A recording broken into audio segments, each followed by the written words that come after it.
Well, the 2017 Flames football season just weeks away, and to talk about it, we brought in the fellas, Alan York, voice of the Flames, and the guy that's been around since, I think, before the forward pass was legal, Paul Retigliano, longtime member of Flames football, and of course, color commentator as well. Guys, let's start talking about the offense this week. Second year with Joe Daly as the offensive coordinator. Paul, you've been on the sidelines, you've been in coaching, you understand this very well, but year two for a coordinator. What are the differences the second time around, and can an offense take a jump in that second year being more familiar with it?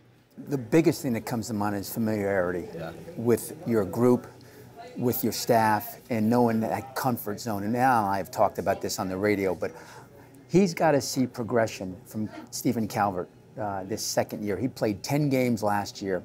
Obviously didn't get to start against Virginia Tech. He struggled. He went through a dip last year, kind of tailed off at the end of the year.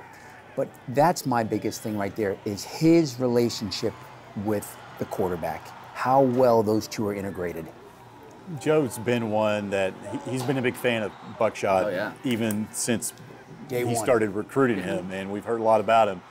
And I think that's a special bond that the OC and the quarterback do have with each other. And let's not be shy about it. He's got some pretty good players coming back, but having Buckshot back for year two, we've already talked about how bigger he's gotten and how much more of a command of the offense he's got. So big things, I think, on the horizon for this Liberty offense. You talk about the offensive line. Can we all agree that's kind of the biggest area, I don't know if you want to call it area for concern, but certainly an area where there's some question marks there. Is that the biggest spot on the offensive side of the ball where we kind of wait and see what happens? Yeah, well, it's the biggest, it's got the largest group, and those five guys have to play well in order for the guy behind the center to play well, because they got to protect them. They got to be able to establish the run game. So a lot depends on those five guys up front. So I know this fall practice training camp, a lot of effort is going into those five guys and making sure they have continuity and they play together and there's chemistry.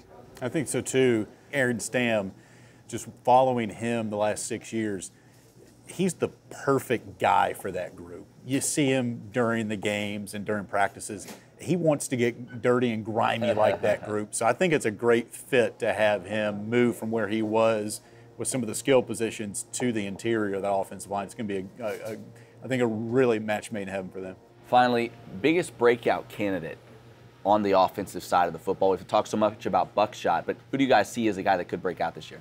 I think Zach Fouts, he's the projected starter, and he's got the size, he's got the speed, but he, to me, is a guy that really has to have a breakout season because he can really impact the game because he's 6'4", about 250 pounds, and he can be such a great asset to Buckshot. Yeah. And one, he's been here already 3-4 years, is B.J. Farrow. He's a guy that if you watch his tape leading up into his Liberty career, you say, wow, he's going to be the next P.D. Peterson. And he just hasn't had the opportunity, I think. He's been out there a lot, big catch against Coastal 2 years ago. And then, Dante Shells last year got the lion's share of the publicity. So now it's kind of BJ's turn. And he's not a flamboyant guy like Petey was, and you don't have to be. But I think there's a lot of excitement centering around B.J. Farrow to take the baton, if you will, on the wideout position. I'll say this. He's a name we all know, but Carrington Mosley, double-digit touchdowns, I'm saying this year. At 5 a year ago, I think he's going to have a monster season as well. So that's it for the offense. Come back next week, and we'll chat up the defensive side of the football.